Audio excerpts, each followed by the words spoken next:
Okay, welcome everyone. This is our virtual Idaho Environmental Forum meeting for December 6th. I want to thank you for joining us for our virtual luncheon event. We have close to 60 people who have signed in, which is great. Welcome everyone. We're going to cover the Infrastructure Investment and Jobs Act here in today's forum. I'm Andy Brunel. I'm a member of the Idaho Environmental Forum as a board member, and I'm joined today by four of our guests who are going to talk about the infrastructure legislation. We have Mark Limbaugh, who's president of the Ferguson Group in Washington, D.C., Laura Zemer, who's senior counsel and water policy advisor with Trout Unlimited. She's based in Bozeman, Montana. And closer to home, we have Peter Stegner, who's with Riley Stegner Associates, based here in Boise, representing many Idaho interests across the state.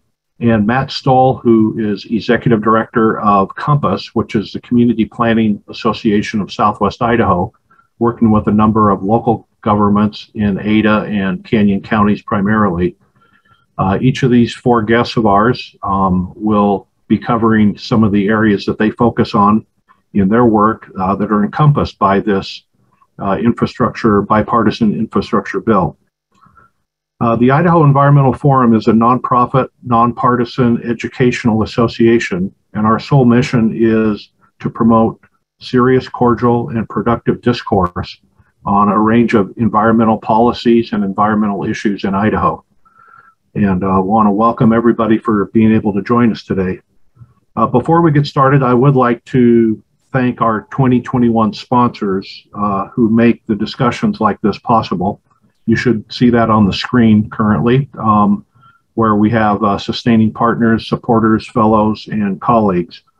You'll find this list on our website at Idaho Environmental Forum, that's all one word, .org. So with that, let's turn to our program for today. The infrastructure bill was passed last month and signed into law by President Biden. And it's a large piece of legislation and encompasses more than 1,000 pages in the printed version that I will post in the chat, PDF to that, and various different topics that are going to affect the Gem State in both Idaho's natural environment, in its watersheds and forests, and also the built environment, our cities and towns, the infrastructure that connects us both for transportation and communications, as well as how we handle our water systems in our small towns as well as our cities. So pretty encompassing bill. What we're going to do is each of our speakers will cover the areas that they've paid attention to with this legislation. They'll take about 5 minutes each, and then we'll throw open the rest of the discussion period here for some Q&A. And since we have a lot of people here, what we want to do is run the Q&A through the chat function on your Zoom at the bottom of your screen. So while they're going through their presentations, if a question comes to mind, go ahead and type it in. And we're just going to take them in order as those questions come to us. So with that, I'm pleased to start with Mark Limbaugh in Washington, D.C., who has worked on water-related issues for many years. Mark is from Idaho. He worked for the Bureau of Reclamation and the Department of Interior during the George W. Bush administration. And we're really pleased to have him here today. So, Mark, I'll turn it over to you. Well, thank you, Andy, and thank you for the opportunity to present at this forum. The Infrastructure Investment and Jobs Act included, many water provisions that provided significant funding for water-related infrastructure that could be and will be important to the future of Idaho. As far as, I'll just kind of go through some of the highlights, and then certainly be open for questions at the end of this presentation. The Corps of Engineers received about $11.6 billion in additional funding for construction over the next 5 years of their authorized projects. They received $150 million for their investigations and about $4 billion for O&M that they will need to get caught up on their backlog of operation and maintenance. The other notable thing for the Corps is, and EPA is the WIFIA program, the Water Infrastructure Finance and Innovation Act. Provides low interest long-term loans for up to 49% of infrastructure construction, planning, design, and construction costs. And they got $64 million directed to safety of dams programs that have repairs that have been identified in the National Inventory of Dams. So they're basically for pretty much any type of state, local, public utility, or private dams that are in need of funding to get back up to snuff on their safety issues.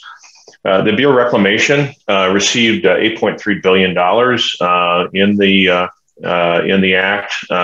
$3.2 billion was notable as it was funding the new aging infrastructure account that was recently, last December, authorized by Congress for long-term low-interest loans for basic,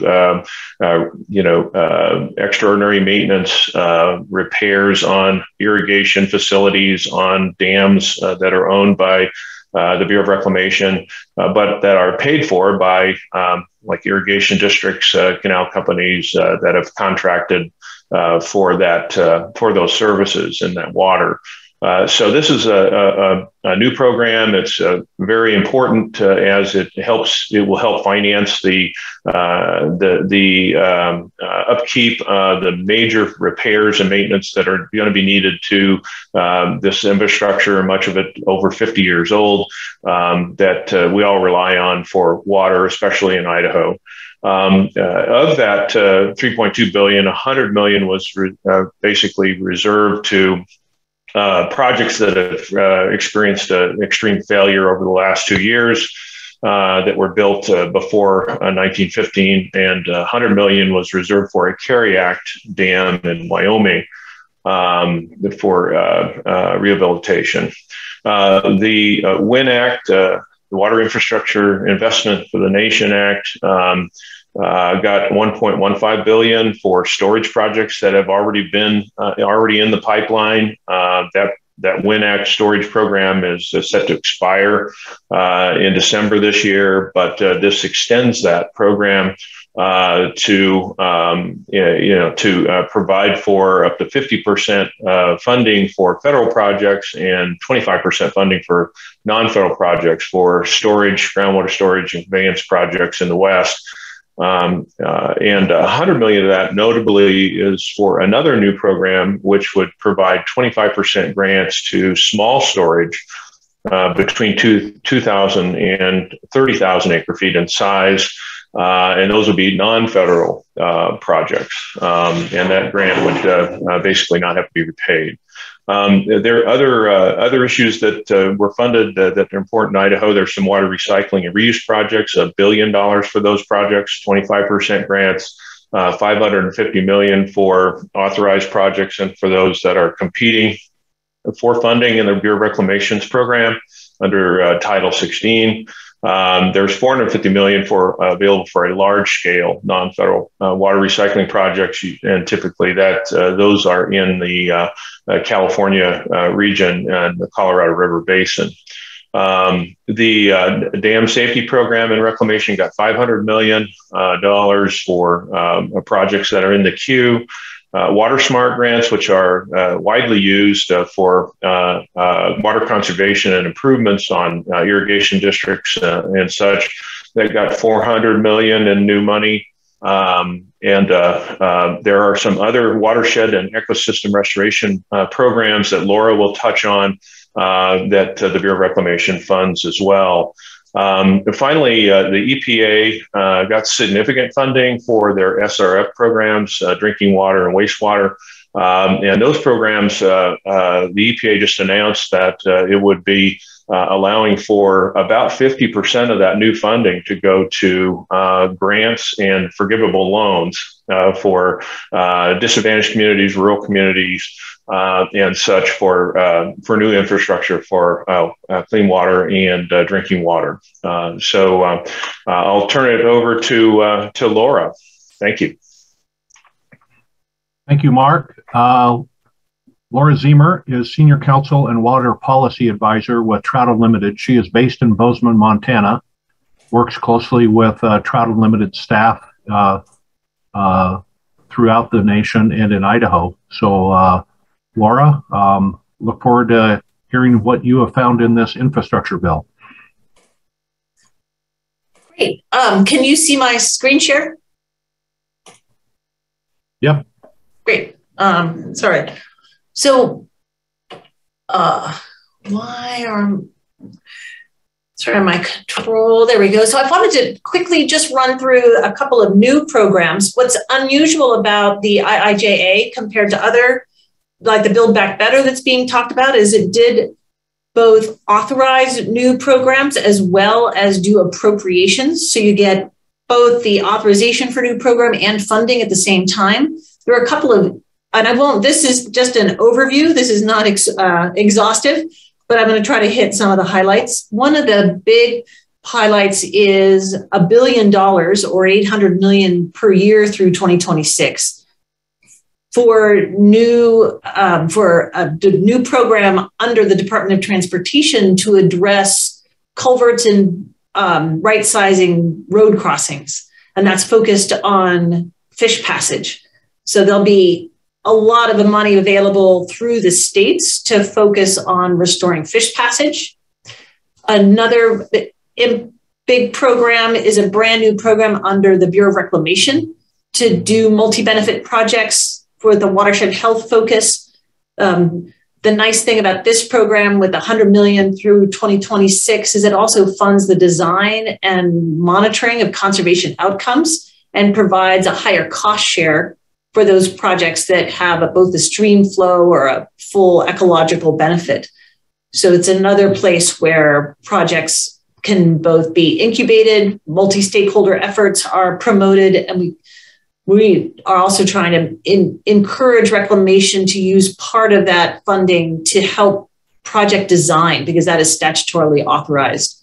Another thing, and Mark, I'm not sure if you mentioned this, but ARPA, American Rescue Plan Act funding, is likely available as a non-federal cost share for reclamation programs. It's not entirely clear whether reclamation is going to apply that to competitive grant programs or just for its directed spending at water projects.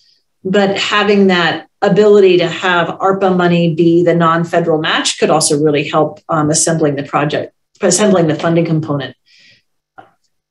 NOAA Fisheries also has a big pot of discretionary funding that they'll be looking to put to the ground through the next 5 years. Another great place to look to fund ambitious restoration projects through a brand new program. And another brand new program for fish passage removal, watershed health, and for looking at rehabilitating roads and trails is through a brand new program that's called the Forest Service Legacy Road and Trail Remediation Program. There's $250 million in there, with $10 million set aside for dam removal on Forest Service land. And it funds not only trail and road remediation, but also fish passage and barrier removal on Forest Service roads. And those are just the new programs. When we get into the funding for existing program, there's a lot of money being put into programs, including some of the programs that were newly authorized under the 2020 Omnibus Bill for reclamation. That includes the brand new program as of the 2020 Omnibus Bill for Aquatic Ecosystem Restoration Program. That's for with $250 million and can allow Bureau of Reclamation direct spending at their facilities. The Lewiston Orchards could be a good project in Idaho that may qualify for this funding. and try to limit it. And their partners are seeing if we can get some of that $250 million for Idaho through this program. Another $500 million for PL 566, as it's called. USDA Conservation Service programs or NRCS programs did not generally get funded through the infrastructure bill, but PL 566 did get the $500 million and $300 million for emergency watershed program. Mark mentioned the big amount of funding for Army Corps. Their Army Corps' Aquatic Ecosystem Restoration Program, 206, got $1 billion of that. It's going to be most easily deployed for those 206 programs that are already stood up, like Chesapeake Bay and Puget Sound, but there is potential for other 206 programs. The WaterSMART program with the Bureau of Reclamation is in addition to the pieces that Mark outlined. $100 million is set aside for natural infrastructure or watershed restoration programs. And some folks may already have that environmental water resources projects pot of funding on their radar. That's $100 million set aside. The first ever application deadline is just this week for that program. That's a brand new program in the 2020 omnibus. And I should say also that another piece that changed the WEAG program, or how people traditionally thought about the WaterSMART funding for irrigation infrastructure, is that those irrigation district projects that have a high ecological restoration component with the irrigation infrastructure are eligible for that 75% increased cost share. So that's worth thinking about. There's more money for fish passage through U.S. Fish and Wildlife Service. I'd say, and in addition, not mentioned here, but there's also $79 million for the Columbia Basin Geographic Program under the EPA, similar to the $162 that earmarked for the Klamath. So hopefully Idaho can get some of that $79 million. More money through the NOAA fisheries through their community-based restoration program. And there'll be a tribal set aside for part of that. And some of it is prioritizing barrier and in-stream barrier removal. And then finally, FEMA has quite a bit of funding, not only through its dam safety program, but also BRIC, the Building Resilient Communities and Infrastructure. So there's quite a bit of money there. And that is a really quick run through of some of the watershed health provisions.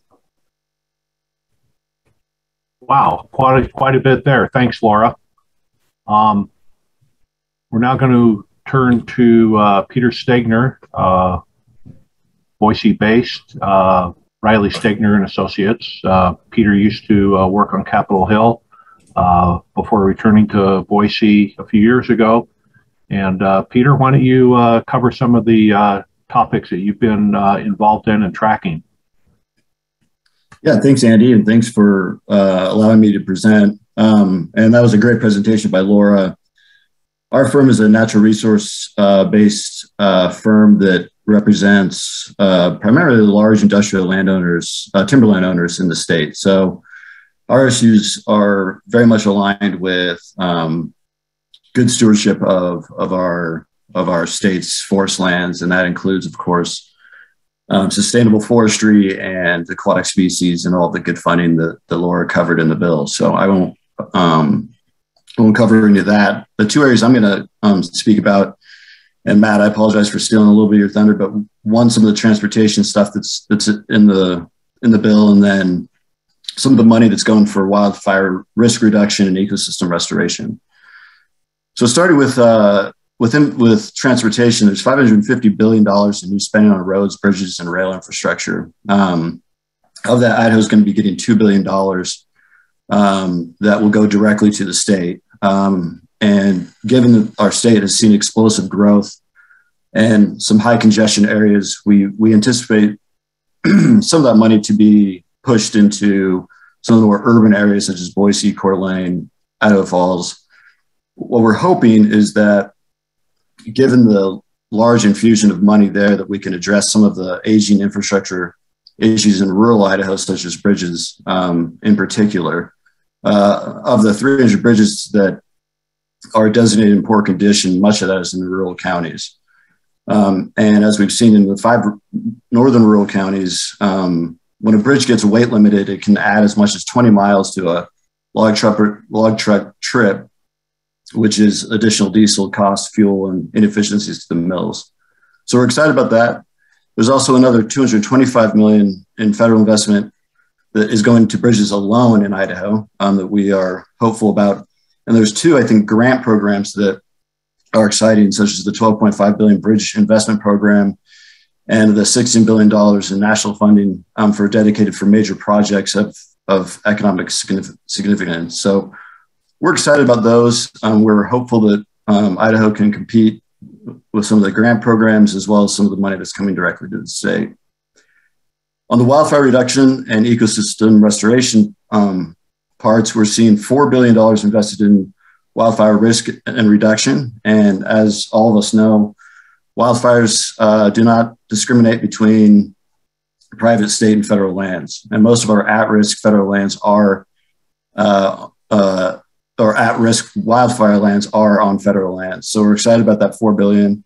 I won't get into some of the project specifics because I think that there might be some questions on that, but suffice it to say that investing in and creating money for programs to increase the health and resilience of our federal forests is critical. There's also $2 billion for ecosystem restoration, which again is another great investment into improving the health of our forests, both in forest and rangelands, both Forest Service and BLM. And then finally, one thing I'll talk about, which is important to the forest products industry, is that a sustainable and predictable supply of fiber to the mills is critical. If you see a one-off sale of timber that creates a glut of raw logs into a certain region, you see price depressions, it impacts sales of private and state lands, and quite frankly, it creates real problems for the milling infrastructure in the communities. Likewise, if you have a big project that you're expecting to come on board, but is stopped due to a court injunction, all of a sudden that fiber comes off the books. And so then the mills are looking for additional fiber coming from private and state. All this creates an interesting situation when you're seeing this amount of investment coming from the federal government. And so one of the things I'll highlight in here that I did work on when I was with Senator Crapo is the $100 million that's going to collaborative efforts. Collaboratives across the state are groups, partnerships of conservation, environmental, industry, community members, sportsmen, what have you, who have gotten together to help guide Forest Service projects and decision-making into areas that balance both the environmental and economic needs of the region. So I'm really excited to see that money coming in, and in particular providing money for facilitation so that we can move those collaboratives forward, identify the right projects, and hopefully see a lot more work in at-risk areas, particularly around communities that are facing risk from wildfire. And I will pass it off to Matt. All right, thanks, Peter. We're going to hear from Matt Stoll, Executive Director with Compass Community Planning Association of Southwest Idaho. And Matt will cover his area, batting cleanup here among our four speakers. So questions, put them in the chat or send them to me. And we'll get to those after Matt completes his presentation. And so I'll turn it over to you, Matt. Thanks for joining us this afternoon. Thank you, Andy. And for those of you that may not be aware, Compass serves as the metropolitan planning organization for Ada and Caney counties. So our key focus is on doing the long-range transportation planning and also the programming of the federal dollars. So this fits right in with our bailiwick. A lot of what I'm going to provide you is just high level what we know today, and it's going to evolve as we actually get figures and tables, funding tables for our region, and then also get the guidance documents from the Federal Highway Administration, Federal Transit Administration. But basically, the Infrastructure Investment and Jobs Act rolls in the transportation bill reauthorization that we usually go through every 5 years. The last act prior to this one was the FAST Act, and that expired on September 30th, 2020. It was extended by Congress to September 30th, 2021. The funding was going insolvent. Basically, the money that was coming into the highway distribution account was less than what was going out. And so this bill was a critical saving funding piece for us. What it does is it provides nationally $274 billion more in new funding than what the FAST Act had provided for a 5-year period. In total, it provides $567 billion for transportation from fiscal year 2022 to fiscal year 2026. And what that means for Idaho is that our total apportionment that we're going to get from fiscal year 2022 to fiscal year 2026 is approximately $2.2 billion for roads and bridges. I'll touch upon transit shortly, but just remember that $2.2 billion figure. On an annual basis, that translates on the federal aid highway program. We'll see a funding increase of approximately $65.8 million in fiscal year 2022, ending for fiscal year 2026, an increase of $97 million. How those dollars are distributed across the state and to the local units of government really depends upon the funding tables that we get from U.S. Department of Transportation, and then how those funds flow through the Idaho Transportation Department's formulas that they have in distributing the money for programs and to local units of government. A couple of notable things. It creates formula programs, which basically means Idaho gets a set amount of money for a carbon reduction program. And the carbon reduction program is focused on projects that reduce greenhouse gas emissions from transportation. 65% of the funds that are provided are sub-allocated by population. What that means is basically you have to spend it within these certain population bands. The new bill continues on with the existing bands, but also creates a new subset. There's the population band from 0 to 5,000 people, and this is all based upon census figures. And then there's the population band from 5,000 to 50,000, and then there's the 50,000 to 200,000, and then there's the population, the urbanized area of above 200,000. For carbon reduction, we're talking about Idaho's getting $47 million in total over that 5-year period. And so it's not a huge amount of money, but it will be useful in funding projects that will help demonstrate a reduction in greenhouse gas emissions for transportation. Often those types of projects fit within the type of technology that we utilize, and also the types of modes of transportation that we're already funding. Another formula program that's created is called the PROTECT formula program. PROTECT stands for Promoting Resilient Operations for Transformative, Efficient, and Cost Savings Transportation.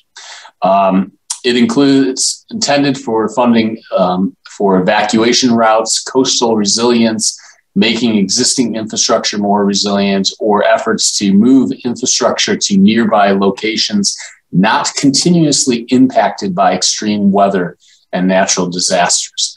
Idaho is going to get approximately $54 million over the 5-year life period of the bill. From a transit standpoint, Idaho's getting appropriations of approximately $194 million over that 5-year period. Results in an increase of $9.8 million in fiscal year 2022 and $13 million in fiscal year 2026. compared to what we got in fiscal year 2021. The new bill provides more flexibility by reducing local match requirements for some projects and allows federal funds to be used for some transit operations, which is a challenge for our particular region, but also a challenge for Idaho in general. For those of you who may not know, Idaho is one of 2 states that does not have a dedicated funding mechanism for public transportation. That's Idaho and Mississippi.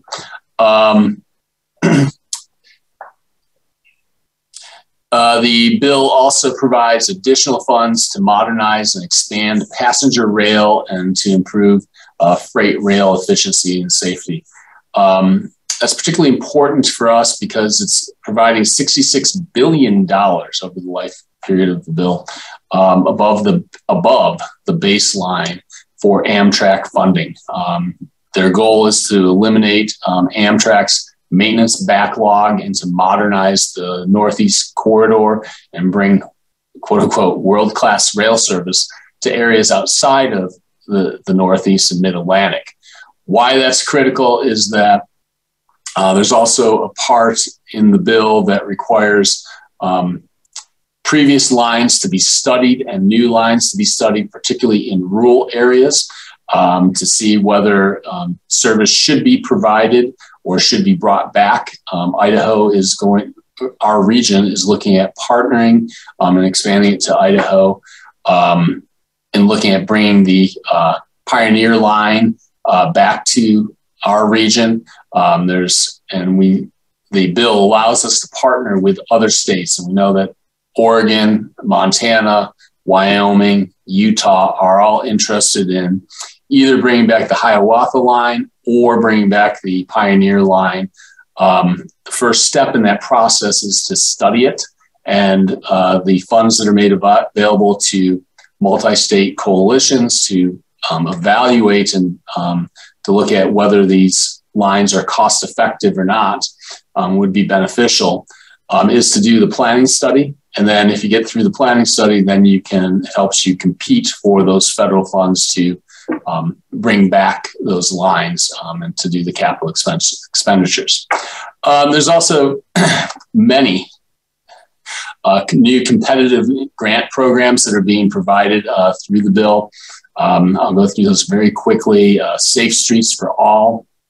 It supports local initiatives to prevent death and serious injury on roads and streets. Those initiatives are commonly referred to as Vision Zero or Towards Zero Deaths initiatives. The RAISE competitive grant program, which Idaho has competed across the state on, and in some cases has been very fortunate in getting, will be continued. It's being funded during the time period at a $15 billion amount. Infrastructure for Rebuilding America is another competitive grant program that's focused on freight service. It's $14 billion over the 5-year period. Idaho, we were successful in getting an infra grant for $90 million on I-84 several years ago. Also, the FTA low and no emission bus programs will be continued. Nationwide, they'll be funded at a $5.6 billion program. FTA buses and bus facilities competitive program will be funded at a $2 billion amount. Then there's a capital investment grants program that's targeted towards transit, large transit projects. That's being funded at $23 billion. And then there's also a competitive grant aspect of the PROTECT program that's being funded at $1.4 billion. There's additionally some FHWA competitive grant programs targeting nationally significant bridges and other bridges. That is funded at a $12.5 billion amount over the 5-year period.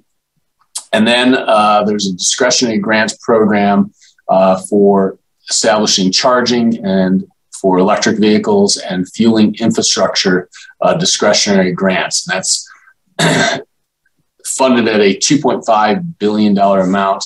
It's targeted towards grants to strategically deploy publicly accessible electric vehicle charging infrastructure, hydrogen fueling infrastructure, propane fueling infrastructure, and natural gas fueling infrastructure along designated alternative fuel corridors. There's also a Reconnecting Communities pilot project program that's funded at $1 billion over the 5-year period that'll provide dedicated funding to state, local, MPO, and tribal governments for planning, design, demolition, and reconstruction of street grids, parks, and other infrastructure. There's a SMART grants program strengthening mobility and revolutionizing transportation, which is a competitive grant program for states, local governments, and tribes for projects that improve transportation safety and efficiency. Following Peter's question about rural Idaho, they actually established a rural surface transportation competitive grant program being funded at $2 billion over the 5-year period to improve and expand the surface transportation infrastructure in rural areas. And last but not least, there's a wildlife crossing safety pilot program that's funded at $350 million over the 5-year period. It provides grants for projects that seek to achieve a reduction in the number of wildlife vehicle collisions and improving habitat. And then also there's a pilot program that the Secretary is mandated to establish to provide grants for projects designed to reduce wildlife vehicle collisions and improve habitat connectivity for terrestrial and aquatic species. Key part of all this is that once the guidance documents come out from FHWA and FTA, that'll help us develop the competitive grant applications within our region, but also statewide to go after these funds. Idaho has shown an ability to leverage additional money into our region beyond what our normal apportionment is, and we hope to continue that. With that, Andy, I'm done. All right, thanks, Matt. There's a lot there, heck of a lot there, and appreciate your overview of that. We have a few questions here. We'll take a few minutes and go through the questions that I see here in the chat, and Mark, Laura, Matt, Peter will have each turn on your cameras and microphones, and we'll just plow through some of the questions from our audience. The first one for Peter, Randy Fox wants to know if the numbers that you were talking about are sort of the total, or is that the Idaho portion that we would be looking at? I think this regards some of the forest management activities and the funding levels.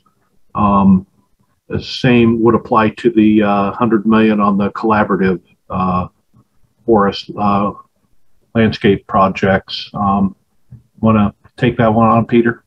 Sure. Yeah, the numbers that I cited are all national figures. I could quickly scramble and try to see if I can find if there was any of the money that would flow on the wildfire reduction, risk reduction, and the ecosystem money to Idaho, but the numbers that I cited were national. To Dennis's question, yes, the $100 million that I mentioned for the collaborative forest. I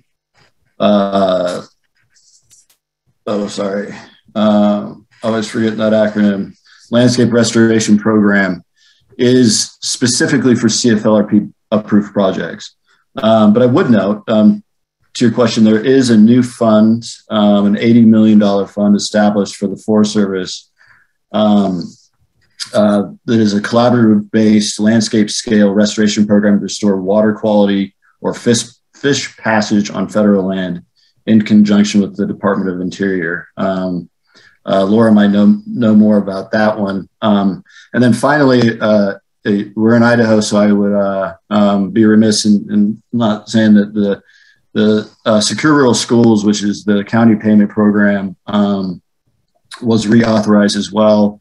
And it included some language basically trying to accelerate the Resource Advisory Committee membership. And if you'll recall, these Resource Advisory Committees are set up at the Forest Service and BLM levels to help channel dollars towards some of the dollars that come from that federal program into specific projects. They were, quite frankly, the first collaboratives before we had collaboratives, is the way I look at them. I hope that answers your question. All right, thanks, Peter. Got a question here that for any of you to jump in on. Holly Condi is wondering how much of this funding will go directly to federal agencies versus local or state governments. And as far as with state government, does the Idaho legislature end up having a role in here? So probably the answer here is it depends. It depends on the project, and there's probably a variety. But anybody want to try to answer Holly's question? So the figures I provided when I said Idaho will receive this amount of money, that's all going to state and local governments. And so as part of ITD's budgeting process, they have to go and get their budget approved annually. And so some of these items that are on there, I suspect there'll be hot button issues that the legislature will have some questions about it. On the water side, and Laura brought up an excellent point that I was remiss in not having, is the use of the ARPA funds.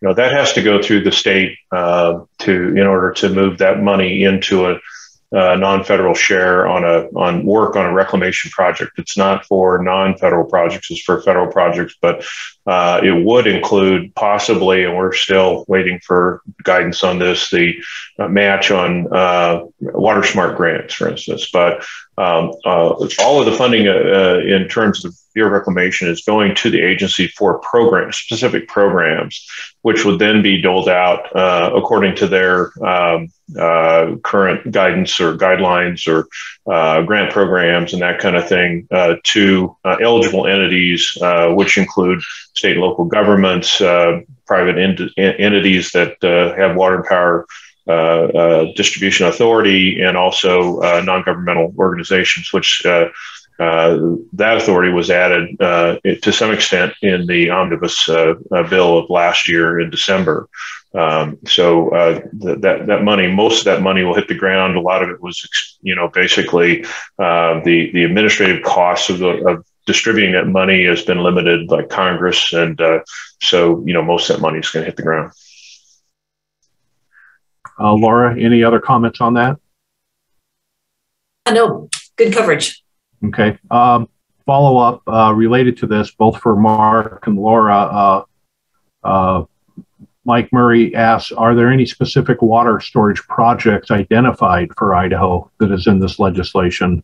And if so, is there any scheduling or anything like that pertaining to those projects? Well, I can start. The one project that has received funding and it could be eligible for additional funding if the price or the cost goes up is the raise at Anderson Ranch Dam on the Boise River. That dam is being raised 6 feet, or is being studied to be raised 6 feet. I think the feasibility study is going to determine which is most feasible based on the alternatives. But we're looking at a 6-foot raise there, about a 29,000 acre foot total yield. They received about $10 million on that project, $9 or $10 million out of the WIN Act. That's for the federal benefits that were assigned to that particular raise. It's about we figure about $100 million project, but we're still not sure on that. If that project cost goes up, they could essentially apply for additional funding based on that percentage of federal cost share.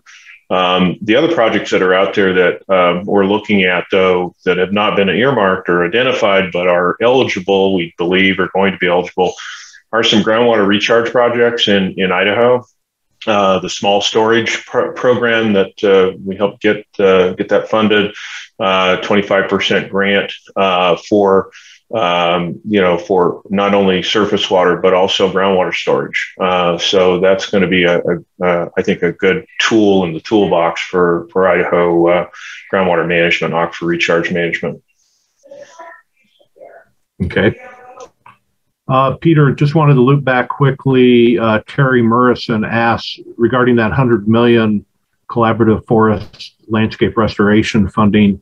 Is that just for the collaborative process, or is that actually going to put money to the ground for the projects themselves that get identified through collaborative groups? That money is for the collaboratives themselves, and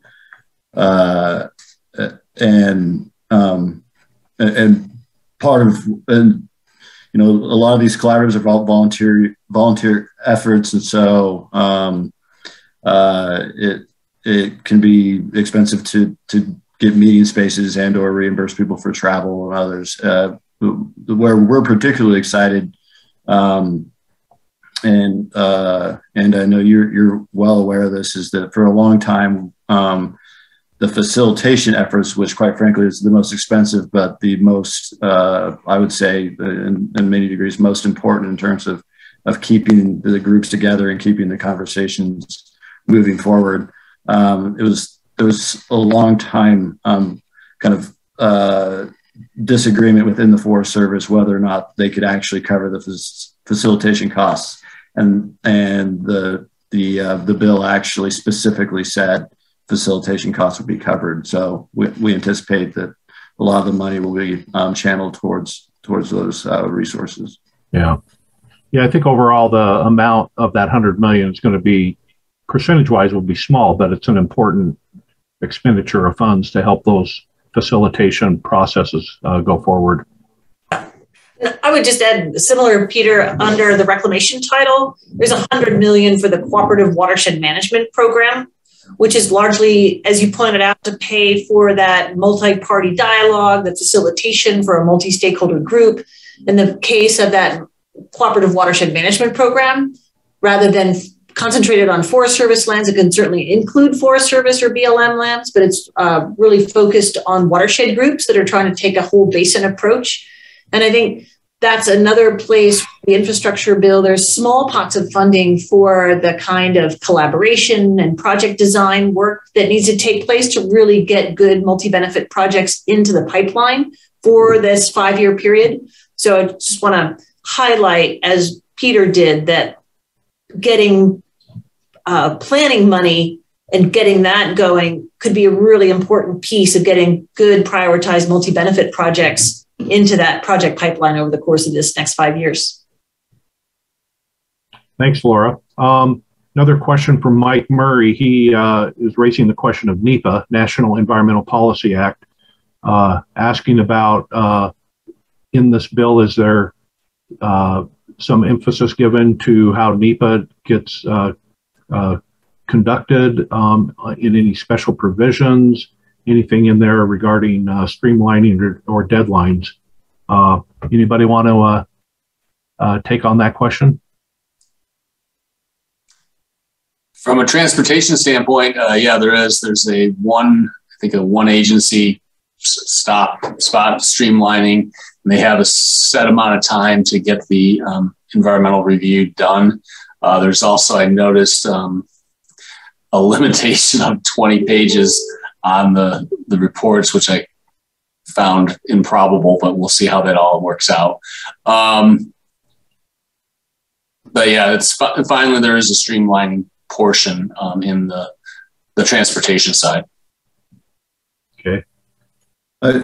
I'll chime in too. There is an important, and we'll see how it gets implemented, but the emergency actions provision that allows the Secretary of Agriculture to determine whether or not to expedite environmental review, whether in an EA or an EIS, that allows for an no action alternative, which greatly accelerates the process. And it also includes some language on whether or not objections can be enjoined in certain cases, which may help with court injunctions on Forest Service projects. Okay, thanks. I got two questions, and then we'll wrap things up here. Question, Matt, do you expect the guidance documents to be published soon on some of these transportation programs? They will start to be published soon, but based on past experience with, I think this dates me, 3 different transportation authorization bills. The guidance documents start probably about 6 months out from when the bills pass, all the way to 5 years later that they get the guidance documents out. So in some cases with the new grants programs, what we found with Transportation Alternative Program funds that were provided to our region based on a population basis, we started programming based on what we thought was best practice and stuff. And we later found out that the guidance documents restricted it more than we had anticipated. We'll move forward as the funding is made available. Okay, thanks. And then last question I have here that's being asked is, are there opportunities for funding projects focused on non-point source pollution, such as implementation of agricultural best management practices? Did much of that make it into this legislation? Laura or Mark, anything coming up? I'd be happy to take a crack at that.